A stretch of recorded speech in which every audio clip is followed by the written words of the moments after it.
Hello again welcome back to my YouTube channel. Second പാർട്ടിൽ irrigation എന്ന ടോപ്പിക്കിലെ ബാക്കി ഭാഗങ്ങളാണ് ഇനി എടുക്കാനുള്ളത്. അപ്പോൾ നോക്കാം. Sources of irrigation. The sources of water for irrigation are wells, tubewells, ponds, lakes, rivers, dams and canals. Traditional methods of irrigation. The water available in wells, lakes and canals is lifted up by different methods in different regions for taking it to the fields. Cattle or human labor is used in these methods, so these methods are cheaper but less efficient. Traditionally അഥവാ പണ്ട് കാലങ്ങളിൽ വെള്ളം നനയ്ക്കാൻ വേണ്ടിയിട്ട് എങ്ങനെയൊക്കെ ഉപയോഗിച്ചിരുന്നതെന്നാണ് ഇവിടെ പറയുന്നത്. അപ്പോൾ നമുക്കറിയാം വെള്ളം നമ്മളെ തോടുകളിൽ, കനാൽസിൽ, അതുപോലെ തന്നെ ലേക്സിൽ, വെൽസിലൊക്കെ ഉള്ള വെള്ളം എന്ത് ചെയ്യും, ഇവർ പണ്ട് കാലത്തുള്ള ആളുകൾ ഈ വെള്ളം പല മെത്തേഡ്സ് ഉപയോഗിച്ചിട്ടാണ് വെള്ളം ലിഫ്റ്റ് ചെയ്തിട്ടുണ്ടായിരുന്നത്. അതായത് ഫീൽഡ്സിൽ നനയ്ക്കാൻ വേണ്ടിയിട്ട് വെള്ളം ലിഫ്റ്റ് ചെയ്തിരുന്ന മെത്തേഡ്സാണ് ഇവിടെ പറയുന്നത്. കാറ്റിൽ or human labour is used in these methods, so these methods R cheaper but less efficient. കാറ്റിൽ ഓർ ഹ്യൂമൻ ലേബർ. കാറ്റിൽ മീൻസ് നമ്മളെ വീട്ടിൽ വളർത്തുന്ന മൃഗങ്ങളെ, അതുപോലെ ഹ്യൂമൻ ലേബറും മനുഷ്യന്മാർ പണിക്കാരുണ്ടാവില്ല, പണിക്കാരൊക്കെയാണ് ഈ മെത്തേഡ്സിൽ യൂസ് ചെയ്യപ്പെട്ടിട്ടുള്ളത്. അപ്പോൾ അതുകൊണ്ട് തന്നെ ഈ ഒരു മെത്തേഡ് എന്ന് പറയുന്നത് ചീപ്പറുമാണ് ബട്ട് ലെസ് എഫിഷ്യൻറ്റും ആണ്. The various traditional ways are moat, pulley system, chain pump, dhekli and rahat lever system. Pumps are commonly used for lifting water. Diesel, biogas, electricity and solar energies is used to run these pumps. Modern methods of irrigation. Modern methods of irrigation help us to use water economically. The main methods used are as follows. First one, sprinkler system. This system is more useful on the uneven land where sufficient water is not available. The perpendicular pipes having rotating nozzles on top are joined to the main pipeline at regular intervals. When water is allowed to flow through the main pipe under pressure with the help of a pump, it escapes from the rotating nozzles. It gets sprinkled on the crop as if it is raining. Sprinkler is very useful for lawns, coffee plantation and several other crops. അപ്പോൾ irrigation വേണ്ടി ഉപയോഗിക്കുന്ന modern methods ആണ് ഇവിടെ പറയുന്നത്. അപ്പോൾ first one ആണ് sprinkler system. Sprinkler സിസ്റ്റത്തിൻ്റെ figure നമുക്കവിടെ കാണാം. അതായത് ഈ സിസ്റ്റം യൂസ്ഫുൾ ആവുന്നത് അണീവൻ ലാൻഡിലാണ്. അണീവൻ ലാൻഡ് മീൻസ് ഇറഗുലറായി വെറുതെ കിടക്കുന്ന ലാൻഡ്സൊക്കെ ഇല്ലേ അവിടെ. ഈ കിണറിൻ്റെ മുകളിൽ ഒരു മോട്ടോർ വെച്ച് മോട്ടോറിൻ്റെ സൈഡിൽ 2 പൈപ്പ് വെച്ച് ഫിറ്റ് ചെയ്തിട്ടുണ്ട്. ആ പൈപ്പ് ഫിറ്റ് ചെയ്തിട്ടുള്ള ഒരു നോസിൽ വഴിയാണ്. അപ്പോൾ വാട്ടർ ഹൈ പ്രഷറിൽ വരുമ്പോൾ ഈ നോസിൽസ് കൂടെ വാട്ടർ പാസ് ചെയ്യും. വാട്ടർ പാസ് ചെയ്തിട്ട് അത് മഴയൊക്കെ പെയ്യുകയാണെന്നുണ്ടെന്നുണ്ടെങ്കിൽ അതിൻ്റെ അറ്റത്ത് ഇങ്ങനെ കുറേ പൈപ്പ്സ് ഇങ്ങനെ കണക്ട് ചെയ്ത് പോയിട്ടുണ്ടല്ലോ, ആ കണക്ട് ചെയ്ത ആ ഭാഗത്തൊക്കെ ഇങ്ങനെ വെള്ളം സ്പ്രിങ്കിൾ ചെയ്തിട്ട് ആ ക്രോപ്സിനൊക്കെ വെള്ളം കിട്ടും. ഈ സ്പ്രിങ്ക്ലർ മെയിനായി യൂസ്ഫുൾ ആവുന്നത് ലോൺസ്, അതായത് നമ്മൾ പാർക്കിലൊക്കെ കാണുന്ന പുല്ലുണ്ടല്ലോ, ആ പുല്ലിന്, അതുപോലെ കോഫി പ്ലാന്റേഷൻസ്, അതുപോലുള്ള ക്രോപ്സിനൊക്കെയാണ് മെയിനായിട്ട് യൂസ്ഫുൾ ആവുന്നത്. Second one, drip system. In this system, the water falls drop by drop directly near the roots, so it is called drip system. It is the best technique for watering fruit plants, gardens and trees. Water is not wasted at all. It is a boon in regions where availability of water is poor. Figure 1.5bയിലെ drip സിസ്റ്റത്തിൻ്റെ photo കൊടുത്തിട്ടുണ്ട്. അപ്പോൾ trip system എന്ന് പറയുന്നത് ഈ ഒരു സിസ്റ്റത്തിലെ വെള്ളം ഡ്രോപ്പ് ബൈ ഡ്രോപ്പ് ആയിട്ടാണ് ഫോൾ ചെയ്യുക പ്ലാന്റ്സിന്. അപ്പോൾ ഇതൊരു അഡ്വാൻറ്റേജ് ആണ് പറയുന്നത്. അതായത് വെള്ളമില്ലാത്ത കണ്ടീഷൻസിലൊക്കെ ഈ ട്രിപ്പ് ബൈ ട്രിപ്പ് വെള്ളം പാസ് ചെയ്യുമ്പോൾ അത് പ്ലാന്റ്സിനൊക്കെ ഭയങ്കര ഒരു അഡ്വാൻറ്റേജ് ആയിട്ടാണ് കാണപ്പെടുന്നത്. Protection from weeds. Bhuj Paheli went to a nearby wheat field and saw that there were some other plants in the field growing along with wheat plants. Have these other plants been planted purposely? In a field, many other undesirable plants may grow naturally along with the crop. These undesirable plants are called weeds. Weeds എന്ന് വെച്ചാൽ കളകൾ. അതായത് നമ്മൾ ക്രോപ്സൊക്കെ plant ചെയ്യുമ്പോൾ അതിൻ്റെ അടുത്ത് unwanted ആയിട്ടുള്ള plants grow ചെയ്യും. അതായത് വേണ്ടാത്ത കുറേ ചെടികളുണ്ടാവും. അതിന് പറയുന്നതാണ് വീഡ്സ് അഥവാ കളകൾ. അപ്പോൾ ഇവിടെ ഭൂജം പഹേലിയും അവരെ വീടിൻ്റെ അടുത്തുള്ളൊരു വീറ്റ് ഫീൽഡ് വിസിറ്റ് ചെയ്യാണ്. അപ്പോൾ അവരവിടെ കുറച്ച് സം അതർ പ്ലാന്റ്സിനെ ആ ഫീൽഡിൽ കണ്ടു, വീറ്റ് പ്ലാന്റ്സിൻ്റെ കൂടെ. അപ്പോൾ അത് എന്താണെന്ന് അവർ പരസ്പരം ചോദിക്കുകയാണ്. Have these other plants been planted purposely. അപ്പോൾ ഭൂജോ ചോദിക്കുകയാണ്, ഇതിപ്പോൾ എന്തെങ്കിലും ആവശ്യത്തിന് വേണ്ടിയിട്ട് പ്ലാന്റ് ചെയ്തതാണോ എന്ന്. അപ്പോൾ in a field many other desirable plants may grow naturally along with the crop. These undesirable plants are called weeds. അതായത് വീഡ്സിൻ്റെ ഒരു ഡെഫിനിഷനാണ് ഇവിടെ കൊടുത്തിട്ടുള്ളത്. അൺഡിസൈറബിൾ ആയി കാണുന്ന പ്ലാന്റ്സിനെയാണ് വീഡ്സ് എന്ന് പറയാം. The removal of weeds is called weeding. Weeding is necessary since weeds compete with the crop plants for water, nutrients, space and light. Thus they affect the growth of the crop. Some weeds interfere even in harvesting and may be poisonous for animals and human beings. വീഡ്സിനെ remove ചെയ്യുന്ന പ്രോസസ്സിനെ പറയുന്ന പേരാണ് weeding. Weeding water, nutrients, space and light, ഈ ഒരു 4 ഫാക്ടേഴ്സിനെ വെച്ചിട്ടാണ് compete ചെയ്യുക. അതായത് ഇത് വീഡ്സ് ന്യൂട്രിയൻസും വാട്ടറും സ്പേസും ലൈറ്റൊക്കെ വലിച്ചെടുക്കും. Thus they affect the growth of the crop. അങ്ങനെയാണ് ക്രോപ്പിൻ്റെ ഗ്രോത്തിനെ ഇത് അഫക്റ്റ് ചെയ്യുക. Some weeds interfere even in harvesting and may be poisonous for animals and human beings. അതായത് ചിലപ്പോൾ നമ്മൾ ഹാർവെസ്റ്റ് ചെയ്യുന്ന സമയത്ത് ഇത് അനിമൽസിനും ഹ്യൂമൻ ബീങ്സിനൊക്കെ പോയ്സണസ് ആയിട്ടും മാറാറുണ്ട്. Farmers adopt many ways to remove weeds and control their growth. Tilling before sowing of crops help in uprooting and killing of weeds, which may then dry up and get mixed with the soil. The best time for the removal of weeds is before they produce flowers and seeds. The manner removal includes physical removal of weeds by uprooting or cutting them close to the ground from time to time. This is done with the help of a kurpi. A seed drill is also used to uproot weeds. Farmers കുറേ മെത്തേഡ്സൊക്കെ ഈ weeds കളയാൻ വേണ്ടിയിട്ട് use ചെയ്യുന്നുണ്ട്. ടില്ലിങ് before sowing, അതായത് crops so ചെയ്യുന്നതിന് മുന്നേ തന്നെ നമ്മൾ എന്ത് ചെയ്യും, മണ്ണ് കിളക്കും. ഈ ടില്ലർ വെച്ചിട്ട് മണ്ണ് കിളക്കും. ആ ഒരു സമയത്ത് തന്നെ നമുക്ക് വേണമെന്നുണ്ടെങ്കിൽ ഈ വീഡ്സിനെയൊക്കെ എടുത്ത് കളയാം. The best time for the removal of weeds is before they produce flowers and seeds. അതായത് കളകളെ നശിപ്പിക്കാൻ പറ്റിയ ഏറ്റവും നല്ല സമയം എന്ന് പറയുന്നത് നമ്മൾ ഈ സീഡ്സൊക്കെ ഫ്ലവർ ചെയ്യുന്നതിൻ്റെ മുന്നെയാണ്. The manual removal includes physical removal of weeds by uprooting or cutting them close to the ground. ഈ കളകളെ നമ്മൾക്ക് വേണമെങ്കിൽ നമ്മളുടെ കൈ കൊണ്ട് തന്നെ അത് എടുത്ത് കളയാം. ഇങ്ങനെ നമ്മൾ വേരോടുക്ക് പിഴുതി കളയില്ലേ, അങ്ങനെ കളയാം. പിന്നെ ഇത് കുറുപ്പി വെച്ചിട്ടും സീഡ്രില്ല് വെച്ചിട്ടൊക്കെ നമുക്ക് uproot ചെയ്യാം. Weeds are also controlled by using certain chemicals called weedicides like 2,4,2-D. These are sprayed in the fields to kill the weeds. They do not damage the crops. The weedicides are diluted with water to the extent required and sprayed to the fields with a sprayer. Weeds നമുക്ക് chemicals വെച്ച് control ചെയ്യാൻ പറ്റും. അതിന് പറയുന്ന പേരാണ് weedicides. Weedicides means ഒരു സ്പ്രേയറാണ്. നമ്മൾ വീഡ്സൊക്കെ ഇല്ലാണ്ടാക്കാൻ വേണ്ടിയിട്ട് ഫാമേഴ്സ് സ്പ്രേ ചെയ്യുന്ന ഒരു ടൈപ്പ് സ്പ്രേയറാണ്. ഈ വീഡിസൈഡ്സ് നമ്മൾ കുറച്ച് എമൗണ്ട് വാട്ടറിൽ ഡൈല്യൂട്ട് ചെയ്തിട്ടാണ് നമ്മൾ ക്രോപ്സിനൊക്കെ സ്പ്രേ ചെയ്യുക. ഫിഗർ 1.6 ഷോ ചെയ്യുന്നുണ്ട് ഒരു ഫാർമർ വീഡിസൈഡ് സ്പ്രേ ചെയ്യുന്നത് ക്രോപ്സിന്. അയാൾ എങ്ങനെയാണ് സ്പ്രേ ചെയ്യുന്നത്? വായും മൂക്കൊക്കെ കെട്ടിയിട്ടാണ്. Do weedicides have any effect on the person handling the weedicide sprayer? Boojha ചോദിക്കുകയാണ്, വീഡിസൈഡ്സ് സ്പ്രേ ചെയ്യുന്ന പേഴ്സണിന് എന്തെങ്കിലും പ്രശ്നങ്ങൾ ഉണ്ടാവുമെന്ന്. As already mentioned, the weedicides are sprayed during the vegetative growth of weeds before flowering and seed formation. Spraying of weedicides may affect the health of farmers, so they should use these chemicals very carefully. They should cover their nose and mouth with a piece of cloth during spraying of these chemicals. നമുക്കറിയാം, നമ്മൾ മുന്നേ പറഞ്ഞിട്ടുണ്ട്, weedicides എപ്പോഴാണ് spray ചെയ്യുക? Vegetative growth of the weeds ആണ്. അതായത് ഫ്ലവറിങ്ങിൻ്റെയും അതായത് weeds flowering ചെയ്യുന്നതിനും സീഡ് ഫോം ചെയ്യുന്നതിൻ്റെ ഒക്കെ മുന്നെയാണ് വീഡിസൈഡ്സ് നമ്മൾ വീഡ്സിന് വേണ്ടിയിട്ട് സ്പ്രേ ചെയ്യുക. ഇത് സ്പ്രേ ചെയ്യുമ്പോൾ നമ്മൾ ഫാമേഴ്സിൻ്റെ ഹെൽത്തൊക്കെ സൂക്ഷിക്കണം അല്ലേ. അപ്പോൾ അവരെന്ത് ചെയ്യും? അവരുടെ വായും മൂക്കൊക്കെ നമ്മൾ നേരത്തെ ആ ഫിഗറിൽ കണ്ട പോലെ തന്നെ ഫാമേഴ്സ് വായും മൂക്കൊക്കെ കെട്ടും.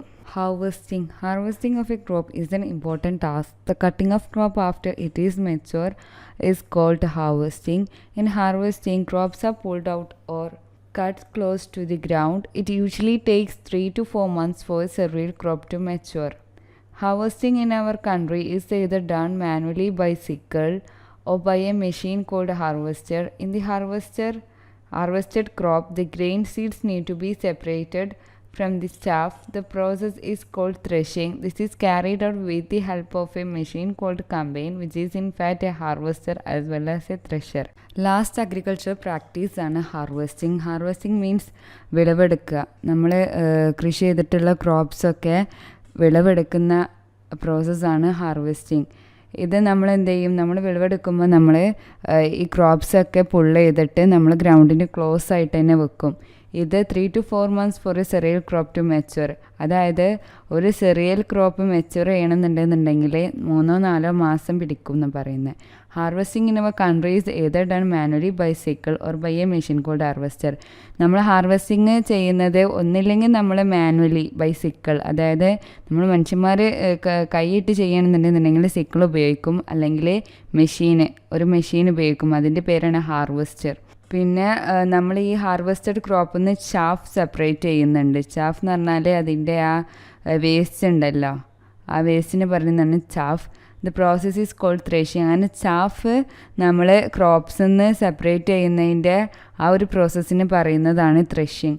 This is carried out with the help of a machine called combine, which is in fact a harvester as well as a thresher. ഇത് നമ്മൾ ഈ ഒരു ത്രഷിങ് പ്രോസസ്സ് കംപ്ലീറ്റ് ചെയ്യുന്നത് ഒരു മെഷീൻ വെച്ചിട്ടാണ്, കമ്പൈൻ പറയുന്ന ഒരു മെഷീൻ വെച്ചിട്ടാണ്.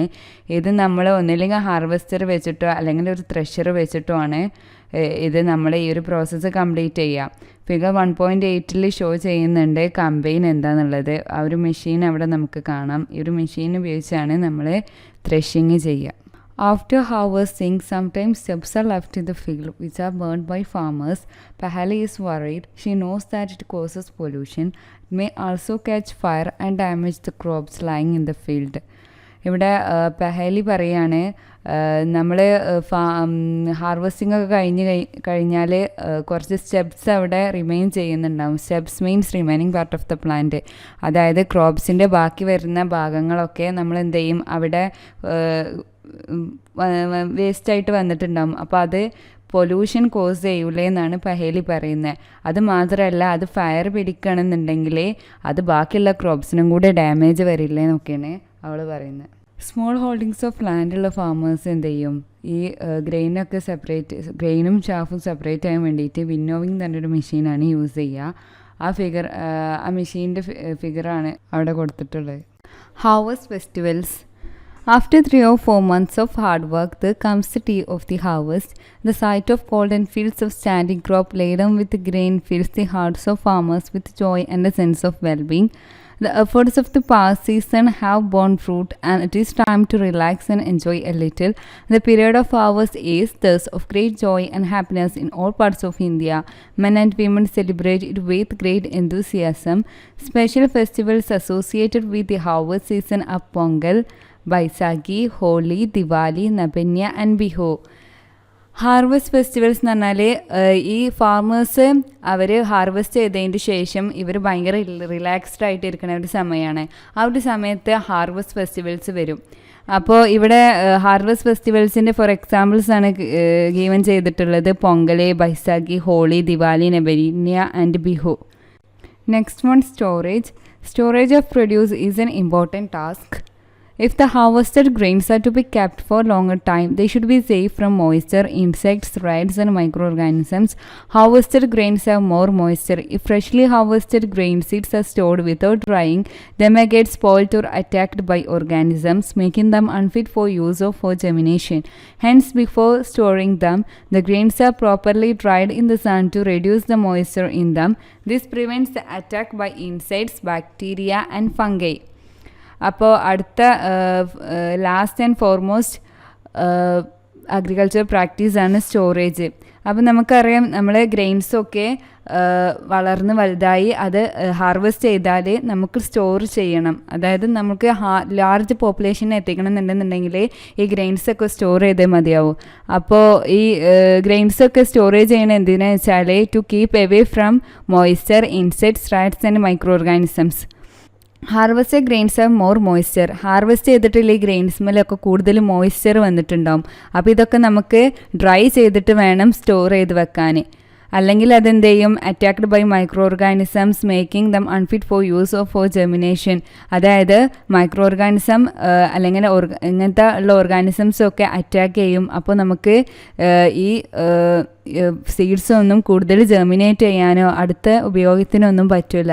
Hence, before storing them, the grains are properly dried in the sun to reduce the moisture in them. അപ്പം നമ്മൾ ഇത് സ്റ്റോർ ചെയ്യുന്നതിന് മുന്നേ എന്ത് ചെയ്യണം, നമ്മളത് ഉണക്കണം, വെയിലത്ത് വെച്ച് ഉണക്കിയിട്ട് മോയ്സ്ചർ ഒന്നും ഇല്ല എന്ന് ഉറപ്പ് വരുത്തണം. This prevents attack by insect, pests, bacteria and fungi. അങ്ങനെ ഇത് നമ്മൾ എന്ത് ചെയ്യും, ഇൻസെക്ട് പെസ്റ്റിൽ നിന്നും ബാക്ടീരിയയിൽ നിന്നും ഫംഗൈകളിൽ നിന്നൊക്കെ ഇത് പ്രിവെൻറ്റ് ചെയ്യും എന്ന് പറയുന്നത്. Figure 1.10a silos for storage of grains. ആ ഫിഗറിൽ നമുക്ക് കാണാൻ കഴിയും വലിയ അയൺ കളറിലുള്ള കുറേ ഗ്രാനറീസാണ്. അതായത് ഇത് കുറേ കണ്ടെയ്നേഴ്സാണ് സ്റ്റോർ ചെയ്യാൻ വേണ്ടിയിട്ട്, ഗ്രെയിൻസ് സ്റ്റോർ ചെയ്യാൻ വേണ്ടിയിട്ട് ഉപയോഗിക്കുന്ന കണ്ടെയ്നേഴ്സാണിത്. Farmers store grains in jute bags or metallic bins. However, large-scale storage of grains is done in silos and granaries to protect them from pests like rats and insects. Farmers എന്ത് ചെയ്യും, ഈ store ചെയ്യാൻ വേണ്ടിയിട്ട് ഗ്രെയിൻസൊക്കെ ഒന്നില്ലെങ്കിൽ jute ബാഗ്സിൽ അതുപോലെയുള്ള metallic ബിൻസിലൊക്കെ store ചെയ്യും. ഇത് എന്തിനാണെന്ന് വെച്ചാൽ സിലോസ്, ഗ്രാനറീസ് എന്നിവ പോലുള്ള കണ്ടെയ്നേഴ്സിലൊക്കെ സ്റ്റോർ ചെയ്യുന്നത് പെസ്റ്റ് പോലുള്ള റാറ്റ്സ്, ഇൻസെക്ട്സ് എന്നിവയിൽ നിന്നൊക്കെ മോചനം ലഭിക്കാൻ വേണ്ടിയിട്ടാണ്. അതിൽ ഫിഗർ 1.10bയിൽ കാണിക്കുന്നുണ്ട് ഒരു figure, storage of grains in കണ്ണി ബാഗ്സ് ഇൻ ഗ്രാനറീസ്. അതിൽ നമുക്ക് കാണാം ചാക്ക് കണക്കിന് ഗ്രെയിൻസ് ആണ് അവിടെ സ്റ്റോർ ചെയ്തിട്ടുള്ളത്. Dried neem leaves are used for storing food grains at home. For storing large quantities of grains in big godowns, specific chemical treatments are required to protect them from pests and microorganisms. അപ്പോൾ നമ്മൾ വീടുകളിലൊക്കെ grains store ചെയ്യുമ്പോൾ നമ്മൾ അത് കേടുവരാതിരിക്കാൻ വേണ്ടിയിട്ട് നമ്മൾ എന്ത് ചെയ്യും, ഡ്രൈഡ് നീം ലീവ്സ് അതിൽ ഇട്ട് വെക്കും. പിന്നെ ലാർജ് ക്വാണ്ടിറ്റീസ് ഓഫ് ഗ്രെയിൻസ് ഉണ്ടെന്നുണ്ടെങ്കിൽ നമ്മൾ ബിഗ് കോമ്പൗണ്ട്സിലൊക്കെയാണ് ഇത് മെയിനായിട്ട് യൂസ് ചെയ്യുക. അതായത് കെമിക്കൽ ട്രീറ്റ്മെൻറ്റ്സ് ആണ് ഇവിടെ യൂസ് ചെയ്യുന്നത്. നെക്സ്റ്റ് ഒരു ടാബിൾ കൊടുത്തിട്ടുണ്ട്, ഒരു ആക്ടിവിറ്റി ആയിട്ട് ചെയ്യാനാണത്. Activity 1.3 make the following table in your notebook and complete it. ഇവിടെ ഫുഡ് സോഴ്സസ് എന്ന് പറഞ്ഞിട്ട് 2 കോളാക്കി തിരിച്ചിട്ടുണ്ട്. അപ്പോൾ ഫുഡിൻ്റെ കോളത്തിൽ എന്താണ്, മിൽക്കിൻ്റെ സോഴ്സസ് ഏതൊക്കെയാണ് ഇവിടെ കൊടുത്തിട്ടുള്ളത്, cow, buffalo, she goat, she camel. പിന്നെ നമുക്ക് അടുത്ത 3 എക്സാമ്പിൾസ് നിങ്ങളോട് എഴുതാനാണ് പറയുന്നത്. അപ്പോൾ നമുക്ക് ഒരു എക്സാമ്പിളായിട്ട് എന്ത് എഴുതാം, നമുക്ക് വേണമെങ്കിൽ എഗ്ഗ് എഴുതാം. എഗ്ഗ് ആകുമ്പോൾ നമുക്ക് സോഴ്സസ് ഏതൊക്കെയാണ്, ഹെന്ന്, അതുപോലെ ടർക്കി, അങ്ങനെയുള്ള ബേഡ്സിൻ്റെ ഒക്കെ എഴുതാം. പിന്നെ മീറ്റ് വേറൊരു എക്സാമ്പിളാണ്. മീറ്റ് ആകുമ്പോൾ നമുക്ക് ഇതേപോലെ തന്നെ ബഫലോ എഴുതാം, കവ് എഴുതാം, ഗോട്ട് എഴുതാം, ഷീ ക്യാമൽ എഴുതാം. ഇതേപോലെ തന്നെ ഇങ്ങനെ എക്സാമ്പിൾ വേറൊരു എക്സാമ്പിൾ കൂടെ നിങ്ങളോട് എഴുതാനാണ് അവിടെ പറയുന്നത്. After completing this table, you must have seen that like plants, animals also provide us with different kinds of food. Many people living in the coastal areas consume fish as a major part of their diet. In the previous classes, you have learned about the food that we obtain from plants. We have just seen that the process of crop production involves a number of steps like selection of seed, sowing, etc. Similarly, animals reared at home or in farms have to be provided with proper food, shelter, and care. When this is done on a large scale, it is called animal husbandry. മുന്നേയുള്ള table complete ചെയ്തപ്പോൾ നിങ്ങൾക്ക് മനസ്സിലായിട്ടുണ്ടാവും പ്ലാന്റ്സിനെ പോലെ തന്നെ അനിമൽസും നമുക്ക് food provide ചെയ്യുന്നുണ്ട് എന്നുള്ളത്. പിന്നെ ചില ഏരിയാസിലൊക്കെ ഫിഷ് ഒരു ഡയറ്റ്, അവരുടെ ചില മനുഷ്യന്മാരുടെ ഡയറ്റായിട്ട് കൺസ്യൂം ചെയ്യുന്ന ആളുകളുണ്ട്. അതുപോലെ തന്നെ നിങ്ങൾ മുന്നൊക്കെ പഠിച്ചിട്ടുണ്ടാവും നമുക്ക് പ്ലാന്റ്സൊക്കെ ഫുഡ് നമുക്ക് തരുന്നുണ്ട് എന്നുള്ളത്. We have just scene that the process of crop production involves A number of steps like selection of seeds, sowing etcetera. നമ്മൾ കഴിഞ്ഞ ടോപ്പിക്സിലൊക്കെ പറഞ്ഞിട്ടുണ്ട് ക്രോപ്പ് പ്രൊഡക്ഷൻ്റെ പ്രോസസ്സാണ്. ക്രോപ്പ് പ്രൊഡക്ഷൻ്റെ പ്രോസസ്സായിട്ട് കുറേ സ്റ്റെപ്സ് ഇൻവോൾവ് ചെയ്യുന്നുണ്ട്. അതാണ് selection of seeds, sowing etcetera. Similarly, animals reared at home or in farms have to be provided with proper food, shelter and care. ഇതുപോലെ തന്നെ അനിമൽസിനെ നമ്മൾ വീട്ടിൽ വളർത്തുകയും അവർക്ക് ഷെൽട്ടർ കൊടുക്കുകയും പ്രോപ്പർ ഫുഡ് നൽകുകയും അവരെ കെയർ ചെയ്യുകയും ചെയ്യുമ്പോൾ അതിനെ ആ ഒരു പ്രോസസ്സിനെ പറയുന്ന പേരാണ് animal husbandry. Animal husbandry large സ്കെയിലായിട്ടാണ് നമ്മൾ പ്രൊസീഡ് ചെയ്യുക. Fish is good for health. We get cod liver oil from fish which is rich in vitamin D. Fish എന്താണ്, നമ്മുടെ ഹെൽത്തിന് നല്ലതാണല്ലേ. അത് എന്തുകൊണ്ടാണെന്ന് വെച്ചാൽ ഫിഷിൻ്റെ ലിവറിൽ നിന്ന് നമുക്കൊരു എണ്ണ കിട്ടും. അതിൻ്റെ പേരാണ് cod liver oil. Cod liver oil means മീനെണ്ണ എന്താണ്, അതിൽ വിറ്റാമിൻ ഡി ഉണ്ടായതുകൊണ്ട് നമുക്ക് ഭയങ്കര ഇമ്പോർട്ടൻസ് ആണ് നമ്മളെ ഹെൽത്തിനൊക്കെ എന്നാണ് പറയുന്നത്. So crop production and management എന്ന ഈ ചാപ്റ്റർ ഇതോടെ അവസാനിക്കുകയാണ്. അപ്പോൾ നിങ്ങൾക്ക് ഈ ഒരു ചാപ്റ്ററിൽ നിന്ന് ഞാൻ എടുത്ത ഭാഗത്തു നിന്ന് എന്തെങ്കിലുമൊക്കെ ഡൗട്ട് ഉണ്ടെന്നുണ്ടെങ്കിൽ നിങ്ങൾ എന്ത് ചെയ്യുക, കമൻറ്റ് ബോക്സിൽ വന്നിട്ട് എന്നെ അറിയിക്കുക. പിന്നെ ഈ ചാനൽ നിങ്ങൾ ആദ്യമായിട്ടാണ് കാണുന്നതെങ്കിൽ ഈ channel please do subscribe, like and share.